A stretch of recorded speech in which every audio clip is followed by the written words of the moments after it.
ஜாதகம் வேற, ஜோசியம் வேற, ஜோதிடம் வேற. என்ன ஜாதகம் வேற ஜோசியம் வேறுன்றாரு. ஜாதகம்னா நமக்கு சாதகமா சொல்றது ஜாதகம். நான் ஒரு வேலையை போற நடக்கையா போய் வாயா, அது ஜாதகம். ஜோதிடம் என்பது பிறந்த குறிப்பை வைத்து லக்கண கட்டம், ராசி கட்டம், நட்சத்திரம், இந்த ஜாதகன் பிறக்கின்ற பொழுதே எப்படி இருப்பான் என்று கணித்து எழுதப்பட்டிருப்பது ஜோதிடம். அதுக்கு இதுக்கு வித்தியாசம் இருக்குது. யாருனாலும் நமக்கு சாதகமா சொல்லிடுவாங்க, அதான் ஜாதகம். பாட்டுக்கார கூட சொல்றாருங்க,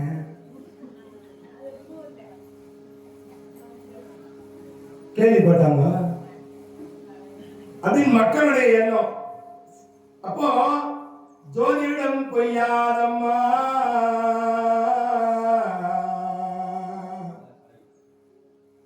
ஒரே பெரிய செல்வந்தர், அவர் ஒரே ஒரு பொண்ணு, நல்ல கோட்டீஸ்வரர், நல்ல தனவான், பண வசதியானவர், ஒரே ஒரு பொண்ணு செல்லமா வளர்க்கிறார். பொண்ணுக்கு கல்யாண வயசு வந்துருச்சு. சரி, கல்யாணம் பண்ணி கொடுத்துட்டா என்ன பண்றது, நம்ம பொண்ணு நம்ம வீட்டு விட்டு போயிடுவாரு அப்படின்னு செல்லமா ஒரு நாய் ஒண்ணு வளர்த்தா கூட இருக்கட்டும். பொண்ணுக்கு கல்யாண வயசு வந்துருச்சு. பொண்டாட்டி பார்த்தா, ஏங்க நம்ம பொண்ணு கல்யாண வயசு ஆயிடுச்சு, இந்த ஜாதகத்தை எடுத்து போய் அந்த ஜோசிகார்கிட்ட காமிச்சிட்டு வந்துடுறேன், நம்ம பொண்ணுக்கு எப்ப கல்யாணம் பண்ணலாம், நேரம் எப்படி இருக்குது கொஞ்சம் பார்த்துட்டு வாங்கலாம். அந்த செல்வந்தர் என்ன பண்ணாரு, தன் பொண்ணோட ஜாதகத்தை எடுத்துக்கிட்டு ஜோசியரை பார்க்க போனாரு. ஜோசிகாரே அப்படின்னு ஒரு 500 ரூபாய் வெத்தலை வாங்குற பணம் வச்சு, எங்க பொண்ணு ஜாதகத்தை பார்த்து சொல்லுங்க அப்படின்னு ஜாதகத்தை கையில் கொடுத்தாரு. ஜோசிகாரர் வாங்கி பார்க்கிறார். ஐயா, பொண்ணு கொஞ்சம் சரியில்லை கட்டம், உங்க பொண்ணுக்கு லக்னத்துக்கு 8ஆம் இடத்துல ராகு கிரகம், அதான் சீக்கிரம் ஏதாவது சொல்லி சீக்கிரமா கல்யாணம் பண்ணிடுவோம், கல்யாணம் பண்ற வேலை பாருங்க, 8ஆம் இடத்துல ராகு கிரகம், சீக்கிரம் கல்யாணம் நடக்காதுங்களா அப்படின்னு சொல்லி அனுப்பிச்சுட்டாரு. இவர் பெண்ணோட ஜாதகத்துக்கு வீட்டுக்கு வந்தாரு. பொண்டாட்டி பார்த்தா, ஏங்க ஜோசிகார் என்னங்க சொன்னாரு, ஜாதகம் எடுத்துன்னு போனீங்களே, நம்ம பொண்ணுக்கு ஜாதகம் எடுத்துன்னு போனீங்களே, என்னங்க சொன்னாரு. அடிப்பாவி, அந்த ஜோசிகாரு நம்ம பொண்ணுக்கு லக்னத்துக்கு 8ஆவது வீட்டுல ராகு கிரகணாண்டி ஏதாவது சொல்லி கல்யாணம் பண்ணி வச்சுட்டு சொல்றாரு. நான் நடி பண்றது, வீட்டுக்குள்ள இருக்கிற பொண்ணு பார்த்தா செல்லமான பொண்ணு, அப்பா 8ஆவது வீட்டுல ராகுக்கிறானோ கேதுக்கிறானோ, 7ஆவது வீட்டுல ரவிக்கிறான், அவன் தான் நான் கல்யாணம் பண்ணி போயிடுச்சு. 8ஆவது வீட்டுல ராகு இருந்தான்னா கேது இருந்தானா, 7ஆவது வீட்டுல ரவிக்கிறான், அவனை தான் நான் கல்யாணம் பண்ணி போயிடுச்சு. உடனே அவருக்கு கோவம் வந்துச்சு. ஏய், இந்த பாரு கேட்ல கட்டிட்டு பாரு நாய், இந்த நாய்க்கு கட்டி கொடுத்தாலும் கட்டி கொடுப்பேன், அந்த ரகு பையனுக்கு மட்டும் நான் உன்னை கட்டி கொடுக்க மாட்டேன். அவருக்கு என்ன கோபம் தெரியல. இந்த தெருவில் இருக்கிற நாயெல்லாம் வந்து கேட்ல இருக்கிற நாய், பணக்காரனுக்கு நாயை வந்து கூப்பிடுவோம், என் நாயே நாங்க எத்தனை விட்டு சாப்பாடு சாப்பிடுறோம் தெரியுமா, நாங்க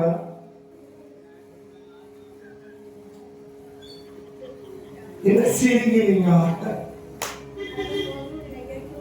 அந்த நாயெல்லாம் சொல்லுது, இந்த கேட்ல இருக்கிற நாய் கிட்ட சொல்லுது, என் நாயே நாங்க எத்தனை வீட்டுல இருக்கிற சாப்பாடு சாப்பிடுறோம், நீ ஒரே ஒரு வீட்டு சாப்பாடா சாப்பிட்டுக்கிறிய, நீ எங்கடா கூட வந்துட அப்படின்னு இந்த கேட்ல இருக்கிற நாயை ஊர்ல இருக்கிற நாயெல்லாம் கூப்பிடுவோம்.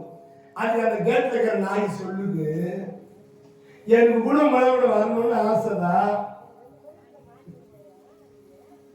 எனக்கு கூட மழையோட வரணும்னு ஆசைதான், ஆனா எங்க முதலாளி அவர் பொண்ணு எனக்கு கட்டி கொடுக்கிறேன்னு சொல்லிக்கிறாரு.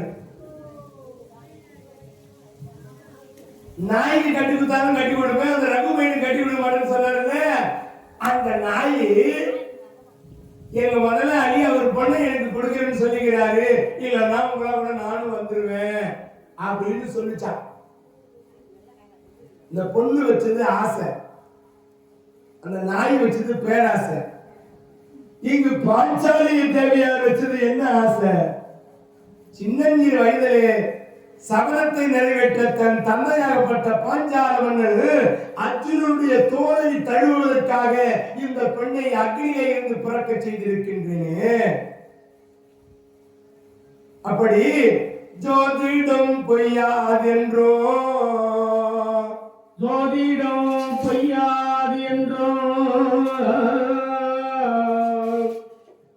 தோன்றுவர் உரியார் என்றோ, தாதிய தேற்ற தேற்ற. இப்படியாக தாதிமார்கள் தோழிமார்கள் ஆறுதலும் தேர்தலும் சொல்றாங்க. அந்த அம்மா மீண்டும் அழ ஆரம்பிச்சுட்டாங்க. ஆண்டேலி பிறந்த போதே அன்பினால் என்னை நேர்ந்த,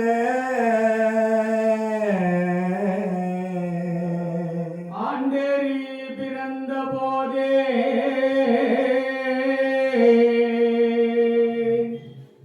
அன்பினால் என்னை நேர்ந்த, பூந்தேரி மார்பன் இன்று இப்பொன்னவை பொலிய தோன்றி,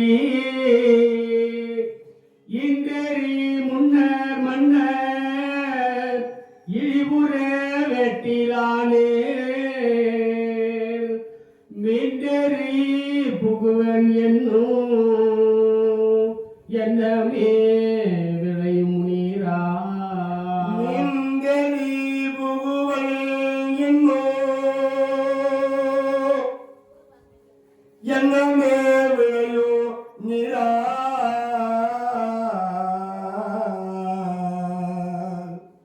என் தோழிமார்களே, இந்த சுயவர மண்டபத்திலே எனக்காகவே பிறந்தவர், எனக்காகவே வளர்ந்தவர், என்னை திருமணம் செய்யக்கூடியவர் அந்த அர்ஜுன பெருமான் மட்டும் இந்த சுயவர மண்டபத்திலே இல்லை என்றால், நான் எந்த அக்னியிலே இருந்து பிறந்தேனோ அந்த அக்னியிலே நான் மீண்டும் போய் விழுந்து உயிரை விட்டு விடுவேன், நான் வாழ மாட்டேன். அம்மா அப்படிலாம் இருக்காதுமா, நீங்க வாங்கம்மா, அலங்காரம் பண்ணீங்கம்மா.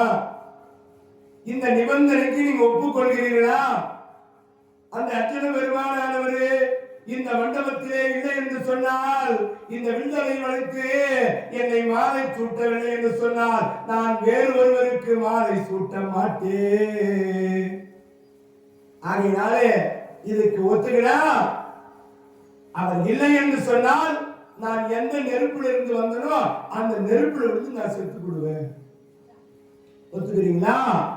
அப்பா அப்படிலாம் இருக்காதம்மா, வாங்கம்மா, அலங்காரம் பண்ணிங்கம்மா, அவங்க வந்திருப்பாங்கம்மா, இருப்பாங்கம்மா, உறுதியா இருப்பாங்கம்மா அப்படின்னு இந்த தோழிமார்கள் சமாதானம் பண்ணி சம்மதித்தார்கள்.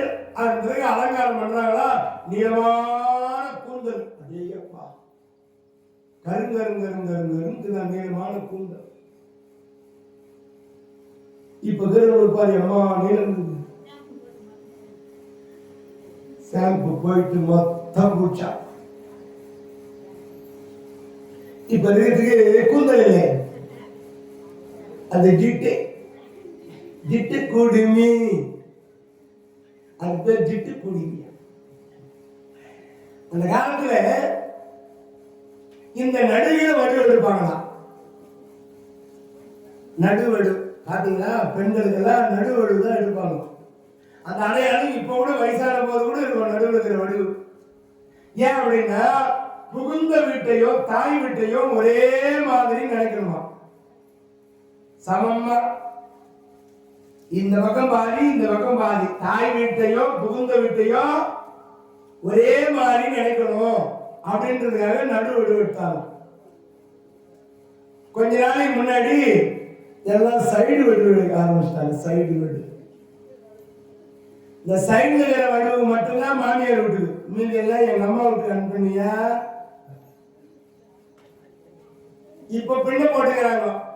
இப்ப எப்படின்னா மொத்தமா சேர்த்து ஒரு ரிப்பன் போட்டுக்கிறாங்க. அப்படின்னா என்ன அர்த்தம்?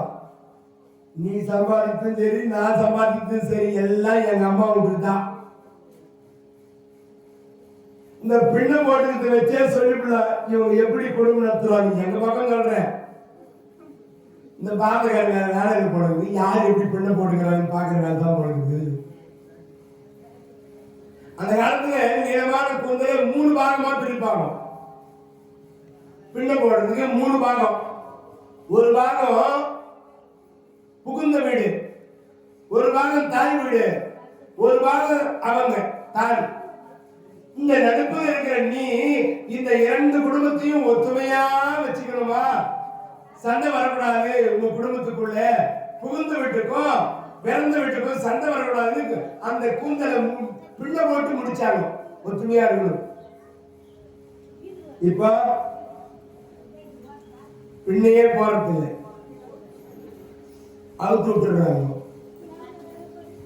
சாமி போட்டு குளிச்சுட்டு பஸ்ல ஏறி போய் உட்காந்து அப்படி தலையை விரிச்சு விடுறாங்க. கிரில்லிங் ஏர். அது தாத்தா பின்னாடி உட்காந்துக்கிறாங்க. பஸ்ல காத்தடிக்கும் போது அவர் வாயில போய் போடுறாங்க. இந்த அம்மாவுக்கு எப்பேற்பட்ட கூந்தல், அதை வாரி முடிக்கிறாங்க. அழகா இருப்பாங்க. நூல் இடையா, இந்த அம்மாவுக்கு இடை வந்து நூல் இடை, நூலை போல இருக்குமா.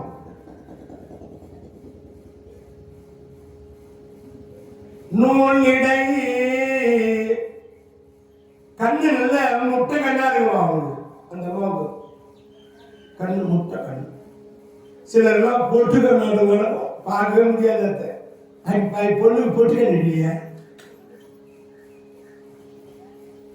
எப்பவுமே பொண்ணு பார்க்க போகும்போது பிள்ளைக்கு அம்மா பொண்ணை பார்க்கும்போது முதல்ல கீழே காலை குனிஞ்சு பார்ப்பாங்க. கால் எப்படி இருக்குது, முதல்ல காலை தான் பார்ப்பாங்க.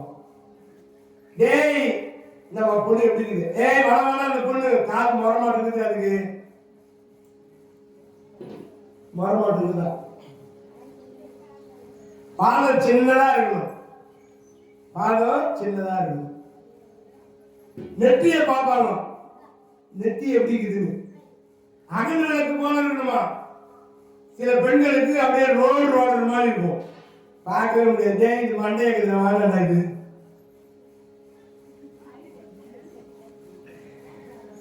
இந்த பொண்ணுக்கு அம்மா இந்த மாதிரிலாம் பொண்ணு அழகா இருக்கணும், லட்சணமா இருக்கணும். என் பையனுக்கு அவன் குரங்காட்ட இருப்பான், பார்க்கவே முடியாது. அவனை பொண்ணு மட்டும் கிளியாட்டு போடலாம். நம்ம பிள்ளைங்க போயிச்சு பார்க்கறது கிடையாது.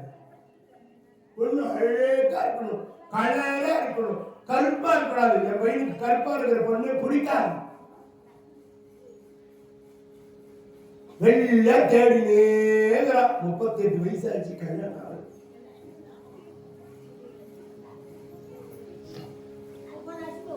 இந்த அம்மா இவ்வளவு அழகா இருக்காங்களா. அகல் கண்கள் நல்ல பெருத்து இருக்கிறது, கண் இடை மெலிந்திருக்குதா. இடை நூல் இடையா, நூலை போல இடையா. அடேயப்பா. அகல் விளக்கு போல நெற்றி, சிறிய பாதம், அப்படி அழகு நீளமான கூந்தல் உடையவளா இந்த அம்மா பாஞ்சாலி தேவி. அடேயப்பா. இந்த அம்மாவை அலங்காரம் பண்ணி கையிலே மாலை கொடுத்து அந்த சுயவர மண்டபத்திற்கு தோழிமார்கள் அழைத்து வருகிறார்களா. கோன்பிறை நுதலால் தன்னை, கோன்பிறை நுதலால் தன்னை கோதையர் பலரும் கூடி செம்புழல் பல கொண்டாட்டி செழுந்துகில் தொழுது சேர்த்தி பூன்பன இசைய பூட்டி புகைகமிழ் தாமும் சூட்டி காண்பவர் ஆண்மை தேய காமவேல் கலகம் செய்தார். தோழிமார்கள் மலரை கொடுத்து அந்த மலர் மாலையை கையில் ஏந்தி நறுமண பொருட்களாலே கூந்தலை முடித்து அழகுபடுத்தி தங்கச் சரிகை கொண்ட புடவையை கட்டி இன்னைக்கு பாரு அம்மாவை அம்மா அலங்காரம் பண்ண போறாங்க. கல்யாணம் நடக்க போது 6 மணிக்கு மேல கல்யாணம். அம்மாவுக்கு கல்யாண சாப்பாடு இன்னைக்கு அன்னதானம் எல்லாம் மொழி கவர் எடுத்துன்னு வந்துடணும். வெறும் கவரை எடுத்துன்னு வந்து பாருங்க, பணம் எடுத்துன்னு வரணும் கவர்ல. கோயிலுக்கு பெண் வீட்டுக்காரங்க புள்ள வீட்டுக்காரங்க போட்டி போட்டுன்னு வாழ்த்தணும். கோயிலுக்கு குறைஞ்சபட்சம் ஒரு 50,000 ரூபாய் வருமானம் வரணும். ஒரு வீட்டுக்கு ஒரு வாரத்துக்கு 100 ரூபாய் போட்டீங்க போதும். 10 ரூபாய் 5 ரூபாய் வாழ்த்தாதீங்க. ஒரு 100 ரூபாய் போல கல்யாணத்துக்கு 500 ரூபாய் கம்மி யாரும் வாழ்த்துறது கிடையாது. அப்படி எங்களுக்கு கூட வாழ்த்துருவோம். விட்டுட்டாங்க. மோதிரம் போடுறவங்க மோதிரம் போடலாம். தங்க வேலை கொஞ்சம் குறைஞ்சிச்சான்.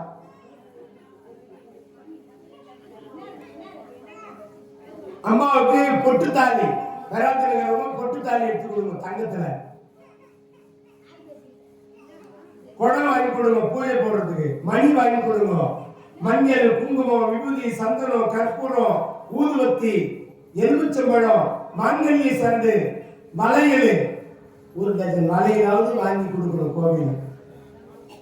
அது சுமங்கலிகள் அந்த வளையல் அணிந்தால் அவர்களுக்கு சீமந்தம் நடைபெறும், சீக்கிரமா குழந்தை பாக்கியம் கிடைக்கும். அந்த வளையல் எடுத்து பிரார்த்தனை பண்ணீங்க. அந்த அம்மா அவ்வளவு அழகா அலங்காரம் பண்றாங்க. இன்று 6 மணிக்கு மேல அம்பாளுக்கு அலங்காரம் நடக்க போகுது. வருஷத்தட்டு, 7வது வருஷத்தட்டு, ஒரு 1000 வருஷத்தட்டு வரப்போகுது. அடே எப்பா, வெத்தலை பாக்கு, பூப்பழம், பலாப்பழம்,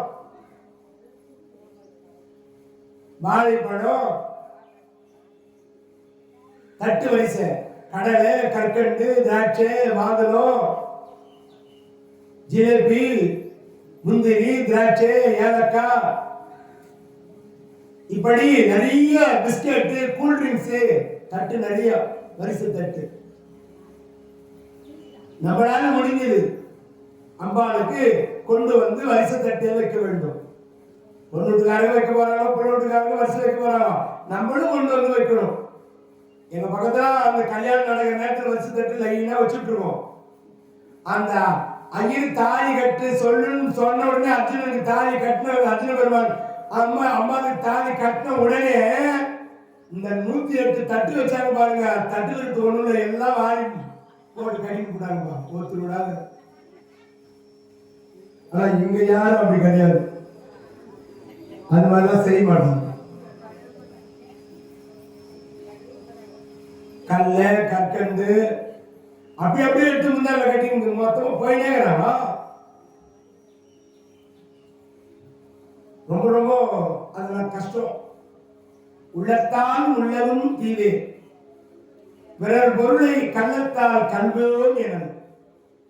உள்ளத்தால் உள்ளத்தை விட நினைக்கூடாதா? அந்த தட்டில் இருக்கிற ஆப்பிள் பழம் குழந்தைக்கு எடுத்து போகலாம். நம்ம பேர குழந்தைக்கு இந்த ஆப்பிள் எடுத்து போட்டு போகலாம். நாலு இந்த வளையல் பார்த்தியா, அம்மா வளையல் வச்சுக்கிறாங்க. அம்மா கிட்ட நம்ம மறுமொழி போட்டு இந்த வளையல் ஐ கொடுக்க மாட்டாரு, பூசாரி கொடுக்க மாட்டாரு, தர்மகத்தை கொடுக்க மாட்டாரு. நாமளே எடுத்து போட்டுக்கலாம் கையில.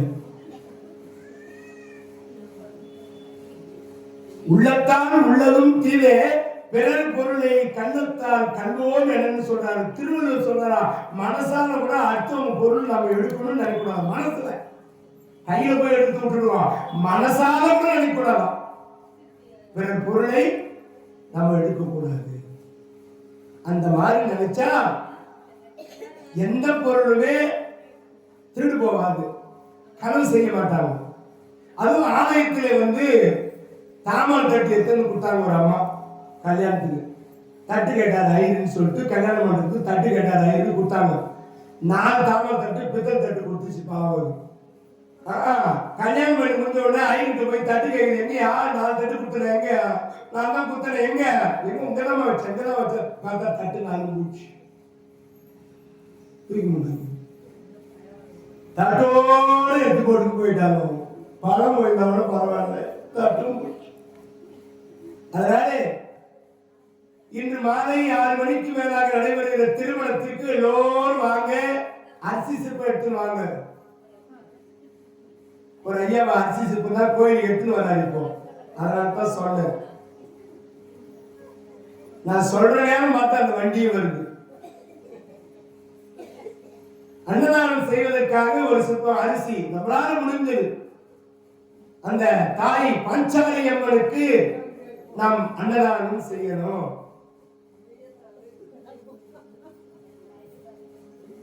ஆக தாராளமாக அன்பளிப்பு மொழி ஆலயத்திற்கு கொடுக்கணும், அன்பளிப்பு செய்யணும். நம்மளால முடிஞ்சது அந்த வாழ்த்து. சில ஊர்ல போட்டி போட்டு வாழ்த்துவாங்க. நம்ம எவ்வளவு கொடுக்கிறோமோ அவ்வளோ அந்த அம்மா நமக்கு கொடுப்பான். உங்க வேண்டுதலை எல்லாம் நிறைவேற்றக்கூடியவள் அந்த தாய். அத மனசுல நீங்க வச்சுங்க. ஆக இப்போ ஒரு சிப்ப அரிசியும் வந்துச்சு பாருங்க.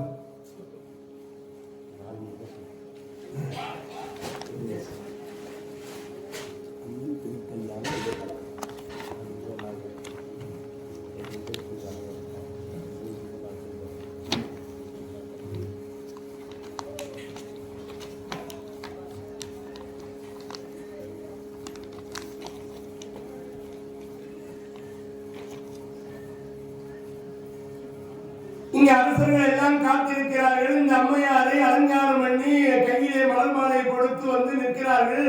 இந்த அம்மா இருக்கிற அழகை பார்க்கிறார்களா எல்லோரும்? அடா அடா அடா அடா. பார்க்கின்ற அரசர்களின் ஆண்மை தேயவே இந்த அழகை பார்த்த அரசர்கள் எல்லாம் காண்பவர் ஆண்மை தேய காமவேல் கலகம் செய்தார். அழகை பார்த்து அப்படியே வாய் திறந்து பேச முடியவில்லை. எல்லாம் கம்முன்னு பார்த்து கிடக்கிறாங்களாம். இதிலே என்ன நடக்கிறது என்று கூட தெரியலையா? அப்படியே அண்ணாந்து பார்க்கிறார்கள், வியந்து பார்க்கிறார்கள். அந்த அழகை எல்லாம் தொய்ந்து விட்டார்களா? அதே அப்பா மயக்கத்தில் இருக்கிறாங்களா எல்லாம். அந்த நேரத்துல பஞ்சாலி தேவனுடைய அண்ணன் திட்டத்துவன் பார்த்தான். அடே அரசர்களே, இத்தனை கோடான கோடி அரசர்கள் வந்து இந்த சுயர் மண்டபத்தில் வந்து அமர்ந்திருக்கிறீர்களே, உங்களுக்கு எல்லாம் நான் ஒண்ணு சொல்றேன். சீலி இது சீலி முகங்கள் இவை கடும் திகிரியை வேகத்து சிலை இது சிலை மிது சிலை முகங்கள் இவை கடுந்திரிகை வேகத்து இலைமுகத்து உழலுகின்ற எந்திர திகிரி நாப்பல் நிலையிலா இலக்குமத்தே நெஞ்சுரை யாவன் எய்தான் கலைவலீர் அவர்க்கே அந்த கண்ணியும் உரியல் என்றார். பாருங்கள், நான் சொல்வதை கேளுங்கள். பார்த்துக் கொண்டிருப்பவர்கள் இங்கு வைக்கப்பட்டிருக்கிற கிண்டல் என்று சொல்லும்படியான வெளியிலே நேராக நிறுத்தி அந்த வெளியிலே நாளட்டி அடிதண்டிலே கட்டி கீழே இருக்கிற மஞ்சள் தண்ணியை பார்த்து மேலே சக்கரத்தின் வழியாக மேலே சுழன்று கொண்டிருக்கின்ற மச்சேந்திரத்தை அவன் ஒரு நடிக்கின்றானோ அவனுக்குத்தான் என் தங்கை மாலை சூட்டுவாள். இந்த வார்த்தையை துரியோதனன் பாருங்கோ, அழகான பொண்ணை கொண்டு வந்து நிறுத்திட்டு வில்ல வளைச்சா போதாதான் கீழே பார்த்து நிலத்தண்ணி நிழலில் பார்த்து மேலே சுழன்று கொண்டிருக்கின்ற மச்சேந்திரத்தை சக்கரத்தின் வழியாக ஆரக்காலிலே படாமல் மேலே இருக்கிற நாளை வில்லனை வளைத்து அடித்தண்டிலே கட்டி கீழே பார்த்து அந்த மஞ்சள் தண்ணீர் நிழலிலே தெரிகின்ற மேலே சுழந்து கொண்டிருக்கின்ற மச்சேந்திரத்தை மேலே பார்க்காமல் குனிந்தவனாக வில்லே அம்பை பூட்டி சக்கரத்தின் வழியாக அடித்தால் அந்த சக்கரத்தில் படக்கூடாது. மேலே சுழண்டு கொண்டிருக்கிற மச்சேந்திரத்தை போய் அடிச்சு கெடுத்தவர்கள் தான் என் தங்கை மாலை சுட்டுவா. யாராலும் நீ ஏதோ நேரா நின்று வளைக்கனா கூட வச்சிடலாம். கீழே பார்த்து மேல அடினான்றானே, எப்படிதான் அடிக்கிறது? இதை சொன்ன உடனே எல்லாம் அமைதியாயிட்டா துரியோதனன் பேசவே முடியல. நான் பார்த்துட்டு சொன்னான், கொஞ்சமாவது அறிவு தானே அவனுக்கு, நான் எப்பேற்பட்ட ஆளு, 56 தேசத்துக்கு ராஜா, கோடான கோடி செல்வத்துக்கு சொந்தக்காரன், எனக்கு பொண்ணு கொடுத்துட்டு போனேன்னா இன்னும் வில்லு வளைக்கணும், குடிஞ்சு அடிக்கணும், ஆரக்காலில் படாம போகணும், சக்கரத்தின் வழியா பானம் போய் மச்சேந்திரத்தை அடிக்கணும்னு சொல்லி கிடக்குறேடா. எம்மா செல்வம் விஜய் கிட்ட கோட்டீஸ்வரன் அப்படின்னு வாங்கி வந்த மாதிரிலாம் திட்டான் அந்த துரியோதனன். அப்பதான் இந்த அம்மா மாலையோடு வராங்க, தோழிமார்கள் அறிமுகம் செய்து வைக்கிறார்களாம். அப்படி அறிமுகம் செய்து வைத்த போது முதல்ல துரியோதனன் தான் திரௌபதி அம்மையாருக்கு அறிமுகம் செய்து வைக்கிறாங்க. அந்த அம்மா தலை குனிந்தவளாக வராங்களாம், மலர் மாலை கையில் கொண்டு வந்து. அம்மா, இவர்தான் அஸ்தினாபுரி வேந்தன் துரியோதன மாமன்னன். மாற்றம் பிரிதொன்றுரையான் இவன் போர் வில்லின் வழி நோக்கி சீற்றம் சிந்தை கொண்ட பொய்யே மலர்ந்த திருமுகத்தான் ஏற்றம் தன்னில் வேறொருவரி பேருலகிறவர் என்ன தோற்றம் படைத்தோன்றனை காட்டி துரியோதனன் மற்றவன் என்றார். அறிமுகம் செய்து வைக்கிற பொழுது தோழிமார்கள் சொல்லுகின்றார்கள், அம்மா, இவன் தான் துரியோதன மாமன்னன் அஸ்தினாபுரியினுடைய வேந்த, கோடான கோடிக்கு சொந்தக்கார, செல்வத்திற்கு சீமானி வந்தான். 100 பேர் இவர்கள் சகோதரர்கள், 99 பேர் வந்தா மூத்தவன் துரியோதனன் பேரு. ஆனா இவனு பொய்யே மலர்ந்த திருமுகத்தா, பொய் தவிர வேற எதுவுமே சொல்ல மாட்டாமா. அவன் வாய் திறந்தான்னா பொய் தான், பொய் தவிர வேற எதுவும் பேச மாட்டான்.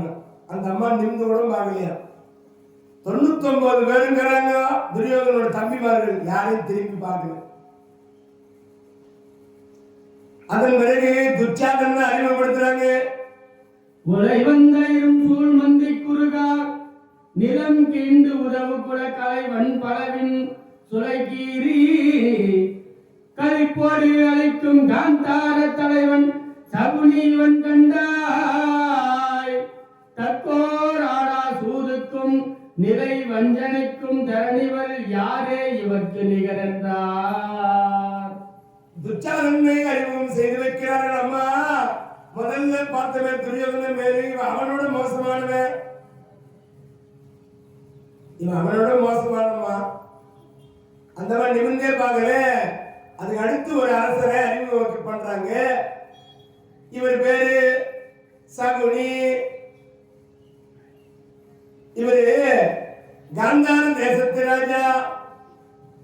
இவர் நல்லவரே கிடையாது அம்மா. அடுத்தவங்க புடியும் கெடுக்கிற வேலை இவருக்கு. யார் நல்லா இருந்தாலும் எனக்கு பிடிக்காது, யாரை கெடுக்கலான்னு தான் நினைப்பாரு. இவரு வேறு சகுனி. அத்தும் குடியை கெடுக்கிற கோட்டா சகுனி நாட்டான். ஜகுனி நாட்டா. அடுத்தவன் குடியை கெடுக்கிற இவன் கோட்டா. காந்தார நாட்டான் சகுனி கோட்டான். காந்தார தேசத்து நாட்டா. இவன் சகுனி என்கிற கோட்டா. அறிஞர் சொன்னார் பாரு, நம்ம இசையாளர் கூடவேங்கிறாருல்ல, ஏன் விட்டு போற கோட்டான. காந்தார தேசத்தின் நாட்டா. இவன் அடுத்தவன் குடியை கெடுக்கிற கோட்டா. அந்த அம்மா பாப்பாங்களா, தலை நிமிந்தோடு பார்க்கலையா. அதுக்கப்புறம் ஒருத்தர் அறிமுகப்படுத்தி வைக்கிறாங்க. அவர் தான் கர்ணபூபதி. அடே எப்பா அம்மா, இவரு கொடைக்கு ஒருவரு, ஆற்றலுக்கு ஒருவரு, ஆண்மைக்கு ஒருவரு, அழகுக்கு ஒருவரு, அந்தஸ்துக்கு ஒருவரு, அங்கதேசத்து ராஜா. அவ்வளவு நல்லவருமா இவரு, எல்லாவற்றிலும் சிறந்தவருமா இவரு, தங்கமானவருமா. ஆனா சேர்ந்த இடம் சரியில்லைம்மா, சேர்ந்த இடம் சரியில்லை. சேர்க்கை சரியில்லைன்னா வாழ்க்கை சரி இருக்காது. நட்பு நல்லா இல்லைன்னா போச்சு, நல்ல நட்பு இல்லைன்னா போச்சா, சேர்க்கை இல்லைன்னா தாயை போல பிள்ளை நூலை போல சேலை. ஒரு குடும்பத்திலே பிள்ளையே நல்லா வளர்க்கலன்னா அந்த குடும்பத்திலே குடும்பம் வளராது. நட்பு சரியா இல்லைன்னா வாழ்க்கையே நல்லா இருக்காது. நல்லவர்களோடு போய் சேரணுமா, சேர்ந்த இடம் கர்மம் சரியில்லைமா, சேர்ந்த இடம் எங்க துரியோதனன் கிட்ட போய் சேர்ந்துக்கிறானே. அதனால இப்படி பல நாட்டு அரசர்களை அறிமுகம் செய்து வைத்தவர்கள் இப்போ அந்த சபையிலே கொண்டு வந்து வைக்கப்பட்டிருக்கிற வில்லனை வளைப்பதற்காக முதலிலே எழுந்தாரா சல்லிய பூபதி. அரை வினாடியில் நொடியில் வளைப்பே அறிந்த வில்லனை நான் நொடியில வளைச்சுடுவேன்.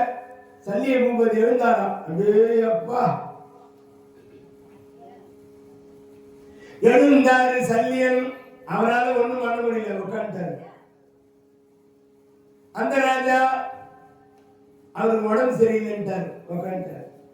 இன்னொரு ராஜா எழுந்தாரு, எனக்கு 4 நாளா வயிற்றால போகுது, நான் பார்க்கத்தான் வந்தேன்னாரு. இன்னொரு ராஜா வந்தாரு, தொட்டு பார்த்துட்டாரு, திரும்பி போயிட்டாரு. நான் தொடத்தான் வந்து தொட்டு பார்க்கலான்னு வந்தேன், வில்லு வளைக்க வரல என்னாரு. இப்படி மகரத்தின் எழுந்தான், சிசுபாலன் எழுந்தான், இப்படி பல அரசர்கள் எழுந்தார்கள். யாராலும் வளைக்க முடியவில்லை. துரியோதனன் எழுந்தான், நான் வளைக்கிறேன் பாருந்த வில்லை எடுத்தான். அந்த வில்லனை அந்த வில்ல வளைக்கிற நேரத்துல துச்சாதனன் பார்த்தா தம்பிமார்கள் 25 பேர் கூப்பிட்டாரு. எல்லாரும் ஒருத்தர் தோல் கை போட்டு ஒன்னா நெல்லுங்களான்னா. துரியோதன வில்லை எடுத்து இப்படி இழுத்தா பாருங்க, தூக்கி அடிச்சு பாரு, பொத்துன்னு வந்து தம்பிமாரின் கையில் இருந்தான். தம்பி நான் எங்கடா இருக்கிறேன், நாங்க கண்டி கை கோர்த்துன்னு பிடிக்கலாம் உங்க எல்லாம் அம்பே இல்லைன்னா பார்த்தா 25 பேர் கையில் இருக்கிறாங்க. ஒருத்த கை சேர்த்துட்டு பிடிச்சாங்க. அதன் பிறகு எழுந்தார் ஒருவர், கர்ணன் என்று சொல்லும்படியாக எழுந்தார். கர்ணன் எழுந்தான், வில்லை எடுத்து வைத்தான். வில்லை நன்றாக வளைக்கின்றான். அத மந்திரம் பண்ணி வச்சுக்கிறாங்களாம். குந்தி மகன் வளைப்பான். குந்தி பிள்ளைங்க தான் இந்த வில்லை வளைக்க முடியும், வேற யாராலையும் வளைக்க முடியாத மந்திரம் போட்டு வச்சுக்கிறாங்க அந்த வில்லுக்கு. வேற எவனா ஒருத்தர் வச்சுட்டு போட்டாருன்னா அவருக்கு அப்படி மந்திரம் பண்ணி வச்சுக்கிறாங்க அந்த வில்லை. இந்த வில்லை குந்தி மகன் இல்லையா கர்ணன், வில்லு வளையலாம். நான் ஏற்றி அடித்தண்டிலே கட்டினான். கர்ண வச்சுட்டா வளைச்சி முடித்து வில்லை அம்பு போட்டுறதுக்கு முன்னாடி எல்லாம் வச்சுட்டா அவர் என்ன சிதைஞ்சு போச்சு, கர்ணனே கர்ணம் போட்டாங்க. அந்த எண்ணம் சிதைப்பட்டு போச்சா. எல்லாரும் கர்ணம் வச்சுட்டா கை எடுத்தாரு பாருங்க, போய் மேல நின்று போச்சு வில்லு. கலை வருத்த மர கற்ற கர்ணன் என்னும் கடற்காலை அரண் இருந்த கையில என்னும் மலை வருத்த மறை எடுத்த நிருதன் என்ன மன்னவையில் வழியுடனே வந்து தோன்றி நிலை வருத்த மர நின்று பரிய கோல நீர்வரி நான்மை கிடைக்கு நின்றதென்ன. அந்த சபையிலே அவ்வளவு பெரிய அரங்கத்திலே பகவான் கண்ணன் பெருமான் வந்து அமர்ந்திருக்கிறாரு. எல்லாரும் பாக்குறாங்களா, பிரியாணி வந்தாரு, இவருக்கு முறை கிடையாது. தங்கை சுயவர மண்டபத்துக்கு வந்துகிறாரு. தங்கை கல்யாணம் பார்க்கறதுக்கு எல்லாரும் அண்ணன் வந்துதானே ஆகணும். அப்போ பகவான் அந்த வடிவத்தோடு இருக்கிற அர்ஜுனனை பார்க்கிறாரு. அர்ஜுன பாஞ்சாலி மாலை கையில் வச்சிருக்காரு. பாஞ்சாலி பாக்குறாங்க, அர்ஜுன பாஞ்சாலி பாக்குறாங்க. இந்த பீமசேன இந்த துரியோதனன் பாக்குறானா, பாவி எங்களை கொண்டு போய் அரக்கு மாலை வைத்து எரித்தாயே. இந்த பெரியமனுஷன் உட்காந்துங்களா, 4 கண்ணு இல்லைன்னா உங்க அம்பேல். யார் பெரியமனுஷா? தர்மராஜா. எங்க அண்ணன் உட்காந்துங்கிறாரு. தர்மராஜா பீமனையா பாத்துக்கிறாரா, இவன் எங்க போய் நம்ம துரியோதனை போய் அடிச்சு போடுவானோ, மாட்டிக்கு போடுவாங்களோ, கலவரத்தை உண்டு பண்ணுவாங்களோ அப்படின்னு ஒருத்தர் பாத்துக்கிறாங்க. பகவான் அர்ஜுனனை பாக்குறாரு, அர்ஜுனே பாஞ்சாலி பாக்குறாரு. இந்தம்மா பாஞ்சாலி நம்ம ஆளை காணுங்க, இந்த வெள்ளை வளைக்கிறதுக்கு ஒரு ஆளு காணுங்க, நம்மாலும் வளைப்பாரு. அந்த அம்மா தேடுறாங்க. பீமசேனன் துரியோதனை பாத்துக்கிறான். தர்மராஜா பீமனை பாத்துக்கிறாரு. எங்க போய் அவனை அடிச்சுடுவானோ, கலவரத்தை உண்டு பண்ணிடுவானோ. அப்பதான் பகவான் ஜாட சைகை காட்டாராம். கேளுடா, அரசர்கள் மட்டும்தான் இந்த வெள்ளை விளைக்கணுமா அர்ஜுனா அப்படின்னு ஜாட காமிச்சாராம். அர்ஜுனன் புரிந்து கொண்டான். திட்டத்தை மாதிரி வைத்திருக்கிற வில்லனை அரசர்களிடத்தில் இருப்பவர்கள் தான் வளைக்க வேண்டுமா, வேற யாரும் தான் வளைக்கலாமா? அப்பதான் திட்டத்தூமன் என்று பேசுகின்றானா, கலை நயம் மிக்க வீரனுக்க என் தங்கை மாலை சூட்டுவார்.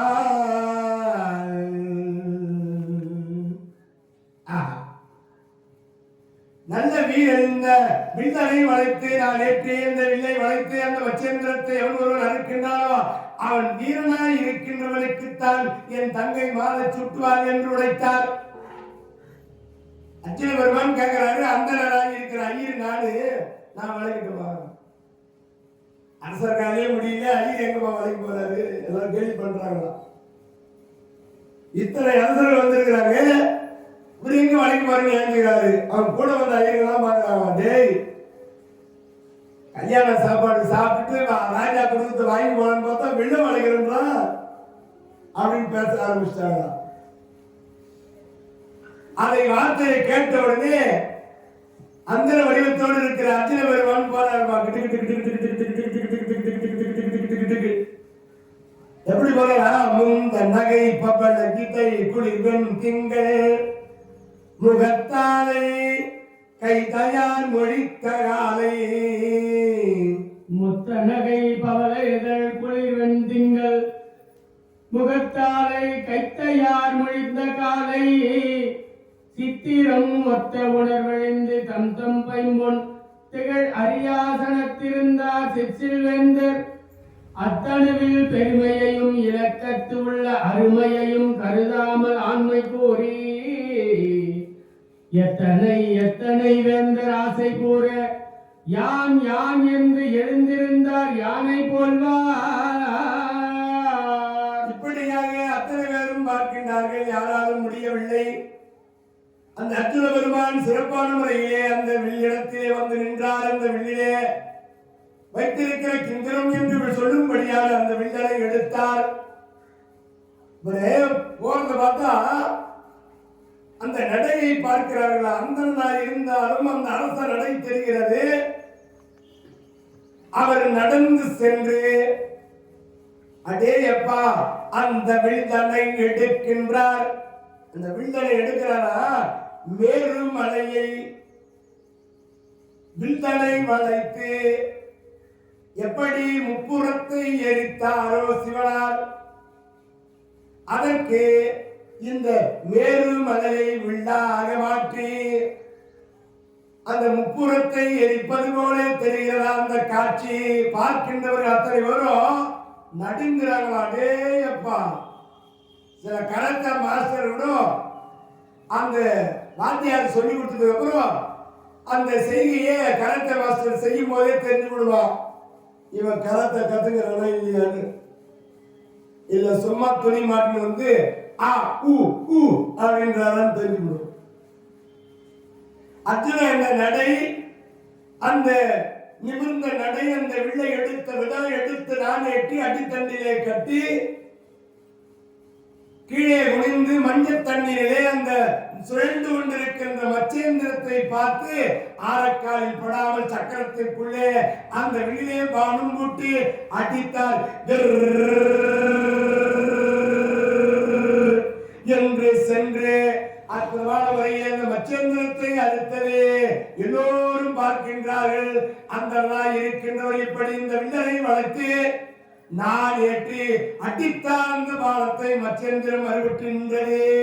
ராதா ரமண கோவிந்தா கோவிந்தா ஆஞ்சநேயவரது கோவிந்தா கோவிந்தா கோவிந்த நாம சங்கீதனோ கோவிந்தா மகுடவாய் வேந்த நான்கள் எல்லாம் கீழாக தனிநடி நான் கீழே ஏற்றி கிளர்மகுடவய வேந்த நான்கள் எல்லாம் கீழாக தனிநடு நான்கிழரை ஏற்றி தளர்வரு சாயகம் தொடுத்து கற்றோர் யாரும் தடுநூலுக்கு ஆசிரியன் தானே என்ன உலகிரி சுழல் இலக்கை அவையோ தங்கள் ஊக்கமுடன் விளையைதான் உறவு தோலான் மலரும் மன் தவக்கல்வி முனிவர் ஆத்தார் வாசு நறுமலர் சொரிந்த வானோர் ஆத்தார். மேல் உலகத்தில் இருந்து எல்லாரும் வான்மழை தூவி மலர் தூவுகின்றார்களா? அடே எப்பா வில்லை வளைத்து விட்டான். இந்த அம்மா திரௌபதி மாலையோடு வந்து உடனே அர்ஜுனுக்கு மாலை சுற்றினாளா? ராதாரமண கோவிந்தா கோவிந்தா. இங்க ஒரு கேள்வி கேட்கலாம். அந்த வடிவத்தோடுகிறவர் வில்ல வளைச்சிட்டாரு, பாலத்தை எடுத்து அடிச்சாரு, அந்த மச்சேந்திரத்தை அறுத்து கீழே தள்ளிட்டாரு. இவரு ஐயராயிட்டு ஐயர் ஏன் இந்த அம்மா வந்து மாலை போட்டாங்க? டவுட் வருதா இல்லையா? என்ன காரணம்? அங்கே கண்ணனின் பெருமான் ஜாடை காட்டுகின்ற பொழுது இங்கு பாஞ்சாலி தேவி இவர்கள் எங்கிருக்கிறார்கள் என்று தன் அண்ணன் மூலியமாக தெரிந்து கொண்டார்கள். இவங்கதான் தேடுறாங்களே. இந்த 5 ராஜாக்கள் மட்டும் அந்த வடிவத்தோடு இருந்தாலும் அவருடைய வடிவத்திலே ஒரு மாற்றம் தெரிந்தது. ஏதோ கண்ணனின் பெருமான் அங்கு பார்த்து கொண்டிருக்கிறார். எங்க அண்ணன் பார்க்கிறாரே, அவர் பார்த்தா அங்குதான் யாரோ இருக்கிறாங்க அர்த்தம். தெய்வத்திற்கு தெரியும், தெய்வத்துக்கு தெரியும். எங்க அண்ணன் தெய்வம் ஆயிடுச்சு, யார் எங்க இருக்கிறாங்கன்னு கண்டுபிடிச்சிருவாரு. அந்த அம்மா அங்க பார்த்திருந்தாங்க, அதனாலதான் இவர் தான் வளர்த்தாரு. அர்ஜுனுக்கு தான் தெரிஞ்சு வச்சு மாலையை போட்டு. ராதாரமண கோவிந்தா கோவிந்தா. தாம் சாரக்கரிய தனு வளைத்தான் என்று தாம் சாரக்கரிய தனு வளைத்தான் என்று தரணிபதம் முகம் கருக தனுவினோடும் பூஞ்சாரல் மணிநீலகிரி போல் நின்று பூசுரனை இவன் அவனே போம் என்றெண்ணி பாஞ்சாலர் பதி கண்ணீர் தன் செங்கண் பைங்கயத்தால் பாங்காக பரிந்து நோக்கி தேன்சார நறுங்கழி நீர் செய்ய தாமம் செம்மணிகால் அருவியன சேர்த்தினாரே. இப்படி பார்த்தான் அர்ஜுனன் மாலை சூட்டியவுடனே இங்கு பாஞ்சாலியை அழைத்து செல்கிறான். பாஞ்சாலியை அழைத்து செல்கிறான். உடன் தருமன் விமன் நகுல சகாதேவர்கள் புறப்படுகிறார்கள். அந்த நேரத்தை பார்க்கின்றான் இந்த துரியோதன். அடா அடா அடா, என்னடா இது? கோடான கோடி அரசர்கள் அமர்ந்திருக்கிற இந்த சிறுவர் மண்டபத்தில் யாரோ ஒரு பார்ப்பான் வந்து 1 கோடி அரச சேர பறிவித்து பஞ்சாலன் பயந்த தெய்வத்தை பார்ப்பான் வந்து 1 கோடி அரசு சேர பறிவித்து பாஞ்சாலன் பயந்த தெய்வ சீர் பாவைகளை வழியால் கொண்டு போக செயலிந்திருந்தீர் என் செய்தீர் என்று வேட்பாடு முதல் சிவந்த வெளியனாகி வெளியிலான் மகர வெகுண்டு மேன்மேல் ஆர்ப்பாக பதித்தெழுந்தது உகாந்த காலத்து ஆர்க்கும் மகார் அலயம் போல் அரசம் ஈட்டமோ. பார்த்து கொண்டிருக்கின்ற பார்ப்பான் ஒருவன் வந்து 1 கோடி அரசர்கள் இங்கு சூழ்ந்திருக்கின்ற பெரிய மண்டபத்தை வில்லனை வளைத்தார். நானே வளைத்து இந்த அறவுடைய பாவையை இந்த பஞ்சாலை எடுத்து செல்கிறானே பார்த்துக் கொண்டிருக்கிறீர்களே, வெளுக்கி பார்த்துக் கொண்டிருக்கிறேன். உங்களுக்கு வீரம் இருக்கிறதா, தைரியம் இருக்கிறதா, என்னடா செய்து கொண்டிருக்கின்றீர்கள்? ஏன் பார்ப்பனி இந்த வில்லை வளைத்ததுக்கு உண்டான கூலியை உனக்கு கொடுக்கின்றேன். அந்த பெண்ணை கொண்டு வந்து எனது பக்கத்திலே அமர்வை விட்டுட்டு போனா அதுக்கு நான் கூலி உனக்கு கொடுத்தத அச்சலம் பாக்குறா. அந்த நேரம் வீமம் பார்த்தா, அடே இதுதான் நல்ல தருணம். துரியோதன் என்ன பண்ணா, ஜாதி கலவரத்தை உண்டு பண்ணிட்டான். பார்ப்பா அனந்து 1 கோடி கலவரத்தை உண்டு பண்ணாதான் இந்த திருமணத்தை நிறுத்த முடியும், இல்லை இந்த பெண்ணை இவன் அழைத்து சென்று விடுவார் என்று துரியோதன கலவரம் ஏற்படுத்திட்டான். சில ஆளுங்களாம் ஒரு விசேஷத்துக்கு வந்தாங்கன்னா ஏதாவது ஒரு கலவரத்தை ஏற்படுத்திட்டு போயிட்டே இருந்துருவாங்க. கொளுத்தி போட்டு போயிட்டாங்க. நல்லா போயிடுச்சுட்டாங்க எங்க ஊர்ல திருவிழா. எங்க வீட்டுல சந்தோஷமா இருந்து எங்க நாத்தனார் வந்தா வச்சுட்டு போட்டா. திருவிழாக்கு வந்தோம், என்னையும் என் மாமியாரையும் பிரிச்சுட்டு போட்டா. நல்லா பேசிருந்துச்சு. என்ன சொன்னாலும் வந்து என் நாத்தனார் என் மாமியாரை நல்லா பார்த்துருச்சு.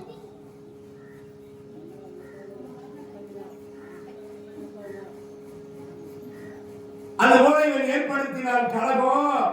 அந்த துரியோதனன் ஒரு புரட்சியை ஏற்படுத்திட்டான்பா. அங்க சண்டையை கிளறி விட்டுட்டான். இப்ப இதான் காரணம். எல்லா அரசர்களும் எழுந்தார்கள். இந்த அர்ஜுனன் கிட்ட சண்டைக்கு வராங்க. அந்த நேரத்தில் அர்ஜுனன் என்ன பண்ணா, தன்னுடைய அண்ணன் தருமன் பக்கத்திலே போய் தன் மனைவியை நிறுத்திட்டான். இந்த அம்மாவை பஞ்சாலி அம்மையார். இந்த அரசர்கள் பஞ்சாலியை பார்த்துக்கிறாங்க. எல்லாரும் இவளை எப்படி நாம் இழுத்து போவதுன்னு எல்லாரும் போட்டி போட்டுக்கிறாங்க. தர்மர் பக்கமா வந்து நிறுத்தினார்.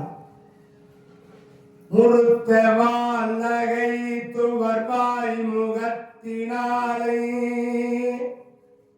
முறுத்தவால் நகை துவர்வாய் முகத்தினாலை, மூத்தோன் பின் நிறுத்தி, மூத்தோன்னா இங்க தர்மராஜா, மூத்தோன் பின் நிறுத்தி, மூத்தோன் பின் நிறுத்தி அமர் முறுக்குமாறு மருத்துவான் திருமகனும் மருத்தின் செல்வ மைந்தனுமே புரிந்திட்டார். மறையோர் உள்ளார் உறுத்து வாய் மடித்தெழுந்து கோவு தட்டிட்டு ஊன்றிய தண்டெதிர் வச்சி உடன்ற வேந்தர் கருத்து வார்த்தக வெறுக்கொண்டு ஓட ஓட கைமுறம் கட்டினார் வளர்த்த கனலே அண்ணா. இதுதான் சபைன்னு பார்த்தா அர்ஜுனன் சண்டைக்கு செல்கிறான். வீமன் பார்த்தான், கோபம் படுகிறான். விடுகிடு என்று அத்தனை அரசர்களையும் அடித்தார்கள், தும்சம் பண்றாங்களா. அந்த அரண்மனையில அத்தனை பேரும் அடிக்க ஆரம்பிச்சிட்டாங்கப்பா. சலியன் வந்தான், அவனை வென்றான் அர்ஜுனன். கர்ணன் வந்தான், அந்த கர்ணனை வென்றான் அர்ஜுனன். வருகின்ற அத்தனை பேரையும் வென்று கொண்டே செல்கிறான். பீமதேவன் பார்த்தா சல்லியன் வருகிற பொழுது அந்த சல்லியை பிடித்து ஓங்கி பட்டார் பட்டார் பட்டார் அடிச்சு சொல்லிட்டு அடிச்சான். குத்து குத்து குத்துறாங்க சல்லியில. அவர் போய் அவங்க நாட்டுல போய் விழுந்தார், தூக்கி அடிச்சது. அவர் போகும்போது இது வீமமுத்து வீமமுத்து வீமமுத்துன்னு சொல்லிட்டே போய் விழுந்தாராம். விலாசத்தை சொல்றாராம். பகவான் பார்த்தார் கண்ணன், ஏண்டா அர்ஜுனன் என்று உங்களுக்கு தெரியவில்லையா? வில்லனை வளைத்தவன் அர்ஜுனன் என்று புரியவில்லையா? சண்டைக்கு வந்து மாட்டீங்களே. ஏண்டா அவன் தான் வெளில வளைச்சிட்டானே, பொண்ணுக்கு அவன் பொண்ணுக்கு சொந்தக்கார அவன் தானா, நீங்க தான் ஏண்டா சண்டைக்கு போறீங்கன்னு சொல்லிட்டு அவர் ரெண்டு தட்டி தட்டி அனுப்புறாராம். எல்லோரும் தோல்வி அடைந்து கௌரவர்கள் ஓடினார்கள். அஸ்தினாபுரியில் போய் வந்துட்டாங்க எல்லாரும். இந்த பெண்ணோடு பஞ்சாலை வந்து ஐவரும் அந்த குழால் மலை மண்பாண்டம் செய்யக்கூடிய உடையார் வீட்டுக்கு எதிரில் போய் வாசித்து போய் நிற்கிறாங்க. அந்த அம்மா உள்ளகிறாங்க, குந்தி தேவி. அம்மா உள்ளிருந்து அன்னை மைந்தர் உரைத்த சொல் கேட்டு, உள்ளிருந்து அன்னை மைந்தர் உரைத்த சொல் கேட்டு தேவத்தில் அமுதென்ன மக்கால் சேர நீர் அருந்தும் என்ன புள்ளினம் ஒடுங்கும் மாலை பொழுது இவள் புறம்பரெய்தி கல்லவிழ் கூந்தலாலை கரும்பென விரும்பி கண்டார். கரும்பு என விரும்பி கண்டார்.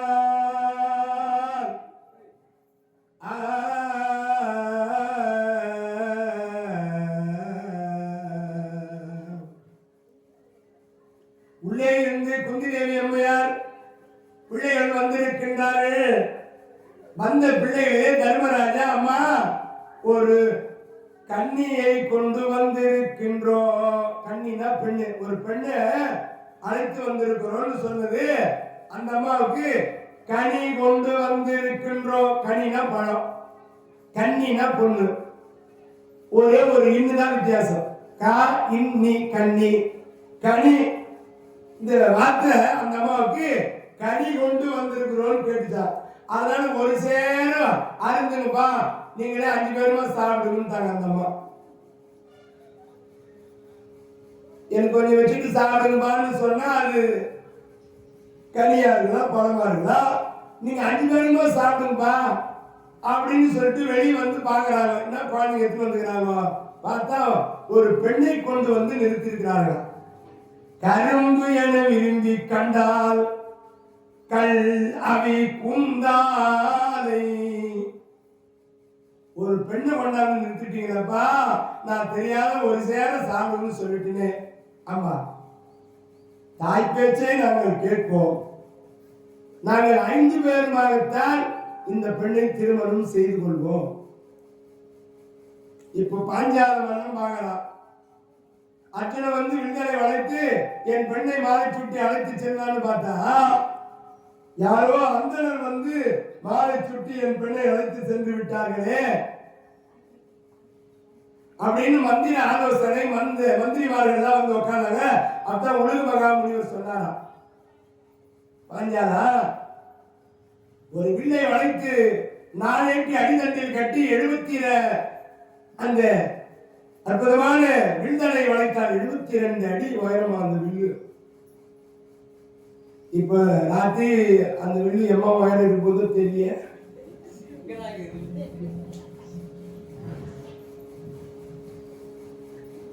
இங்கே வளைக்க போறாங்க. ராத்திரி 10 மணிக்கு நாடகம் ஆரம்பம். எல்லாரும் பாயை வச்சுட்டு தலைகாணி இடம் பிடிச்சிக்கோ, இடம் பத்தாது உட்காந்து. எங்க ஊர் பக்கம் கல் எடுத்து கருங்கல் எடுத்து வச்சிருவாங்க. இது எங்கல்ல, இது உங்கல்ல, இது ஏன் இடம் இடம். அவங்க இடத்த பிடிச்சி ஏன் எங்க போய் உட்காருது. அவன் முதல்ல போய் பாய் போட்டு வச்சுக்கிறான், கோழி போய் போட்டு வச்சுக்கிறாங்க. நீ வந்து நாடகம் 10 நாளையும் ராத்திரியும் கண்ணை முழிக்கணும். அன்னதானம் போடுறாங்க, சாப்பிட்டுடணும். காலையில கொஞ்ச நேரம் தூங்கிட்டு வீட்டு வேலை செஞ்சுட்டு மத்தியானம் ஒரு 2 மணிக்கு சொற்பொழி காலத்துக்கு வந்துடணும். நான் என்னது மேலே ஆரம்பிச்சுட்டு யார் நம்ம போய் கோயில் அந்த உட்காந்து போடணும்.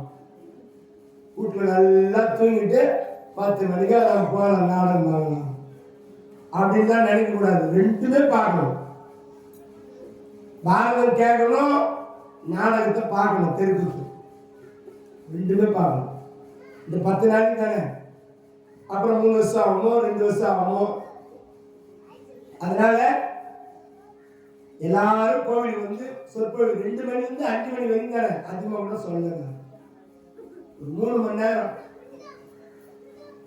அது நாடகமும் பார்த்துட்டு வெட்டிதான் முடிஞ்சிடும். போய் நல்லா படுத்து தூங்கும், எந்த வேலையும் செய்யாதீங்க. 10 நாளைக்கு ஃப்ரீ, ஓய்வு எடுக்கும்.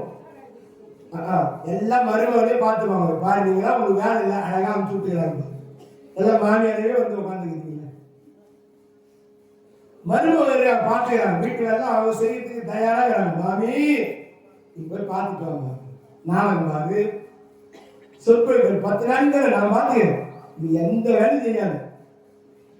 தங்கமான மருமகள் இதெல்லாம் கொடுத்து வச்சுக்கிறீங்க.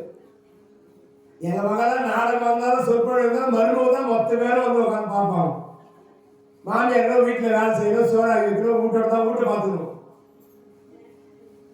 நானும் பார்க்குற நேரத்தில் யாரும் திருடு வச்சு என்ன பண்ணுறது, கேள்வி இங்கே இருக்கு நாளைக்கு போகாது இங்கே அது ஒன்றுப்பா. எந்த பொருள் போயிடுமோ, ஆட்டோ இட்டு போடுவானுங்களோ மாட்டை இட்டு போடுவானுங்களோ, நம்ம போய் நாளைக்கு பார்த்தா வண்டி காணாம போடுமோ, கொஞ்சம் பத்திரமா கூட இருங்கோ. எங்க பக்கம்லாம் நிறைய நடக்குது, இந்த பக்கம்லாம் நடக்காதுன்னு தான் நினைக்கிறேன்.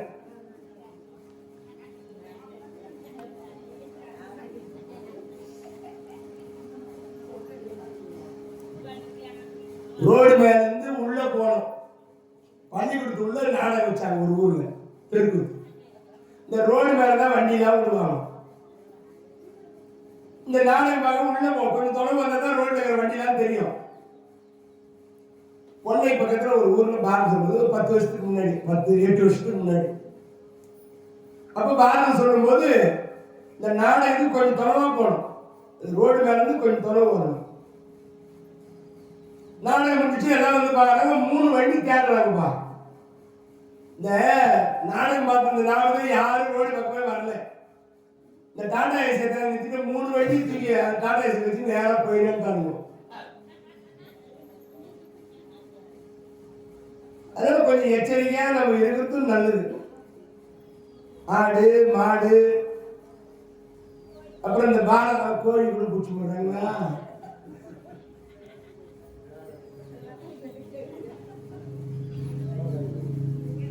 அதனால நம்ம பொருட்களை கொஞ்சம் பத்திரமா பார்த்துக்கணும். திருவிழாவுக்கு வரீங்கன்னா கூட நம்ம அணிந்திருக்கக்கூடிய நகை, குழந்தைங்க, செல்போனு இதெல்லாம் கொஞ்சம் பத்திரமா பார்த்துக்கணும். காலில் இருக்கு, மூக்கில் இருக்கு,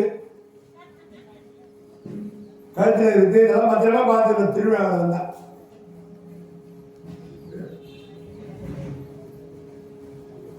அப்படி பஞ்சாத மண்டலத்திலே உலகமகா முனிவர் சொல்றாருப்பா, அவர்களிடத்திலே உண்மையான பாண்டவர்கள் தானா இல்ல அந்தணர்கள் தானா, காவலர்களை கொண்டு ஒரு தட்டிலே புத்தகங்களையும் 5 வகையான போர்க்கருவிகள், கதை,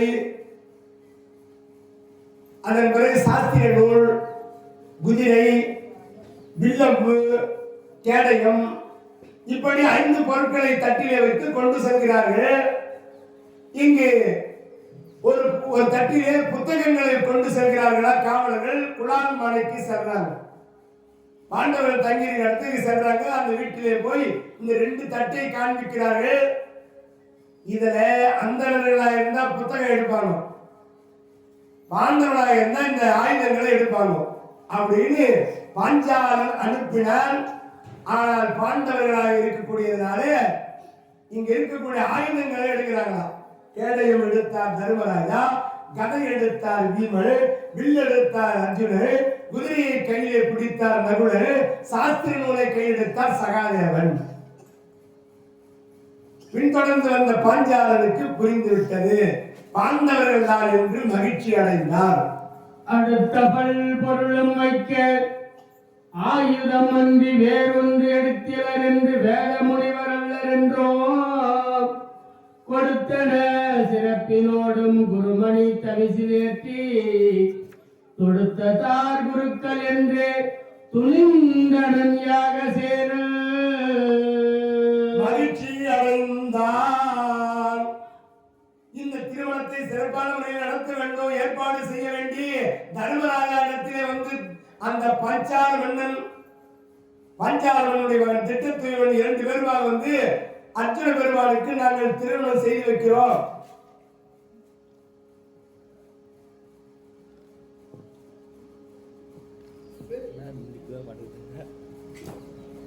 $10,000 வந்துச்சா இல்லையா, அக்கௌண்ட்ல வந்துச்சா இல்லையா, அனுப்பிடுறாங்க. அனுப்பிச்சிட்டு இருந்தேன், ராத்திரி அனுப்பிச்சு.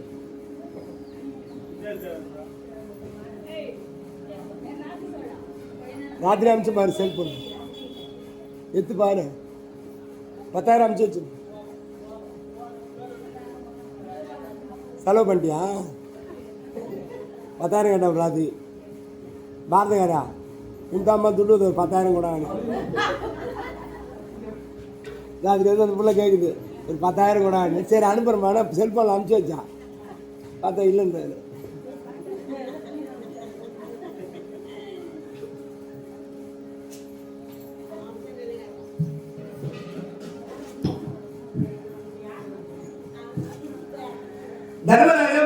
ஐயா திருமதி